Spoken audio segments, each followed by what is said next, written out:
استاد سوال من همین است که درباره تقدیر استاد جان اگر خدا گفتگین در سوره مریم الله علم اگر اشتباه نکنم درباره تقدیر حضرت زکریا دعا میکنند در حالتی که میگویند که زنی من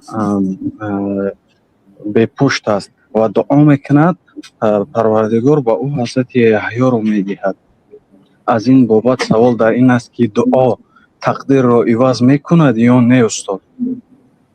بله، دعا تقدیر را عوض میکند. دعا همون دعا در تقدیر هست.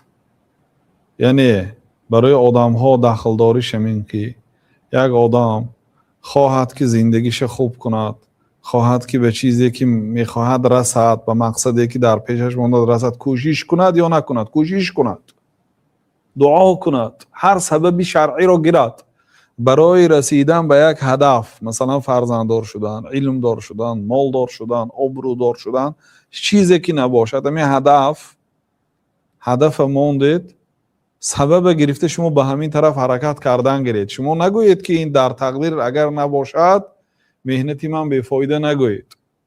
تقدیر بعد حادثه بعد به حواله به تقدیر میکنید. نشد میگویید که در تقدیر ما نبوده است. لیکن شما کوشش کنید، چون که در تقدیرمون دعاتون هست. کسی دعا کند به همین مرتبه میرسد. گفته نوشته که کسی دعا نکند نمیرسد. بنابراین این فکری غلطه پرتایتون که یعنی اگر 1000 حرکت کنی و در تقدیرت نباشد هیچی نمیشه، بنابراین خبشین. نه، دعا کنید. دعا یکی از سببهای تمام پیشروی. این دعا سببی معنوی هست، مادی هم هست و دیگر سببهایی که از نگاه شریعت ممنوع نیست، همون سبب میگیرید، انشاءالله موفق میشید. اگر رفتون نشدید الله تعالی عوض نیک میدهد و اگر الله تعالی یگان چیز را شما حرکت کردید و نداد، به حکمت نیست، همون ندادگیش برای فایده شما. لیکن شما چخیلی که پیامبر صلی الله علیه و سلم میگه اعملوا ففیما العمل، صحابه گفتن که اگر مادامی که تقدیر همه چی نوشته شده خب برای چی عمل کنیم؟ بعد پیامبر صلی الله علیه و سلم میگه اعملوا فکل میسر لما خلق له، شما عمل کنید تا هر یک آدم به کجا آفریده شده باشد کار اونجا براش آسان میشه.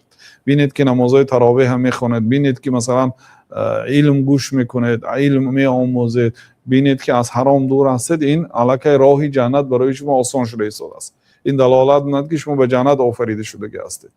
تکیه کردن در کار نه، باوری یعنی که دل پر کردن در کار نه، همیشه ترس از دوزخ، ترس از عذاب الله تعالی باید باشد.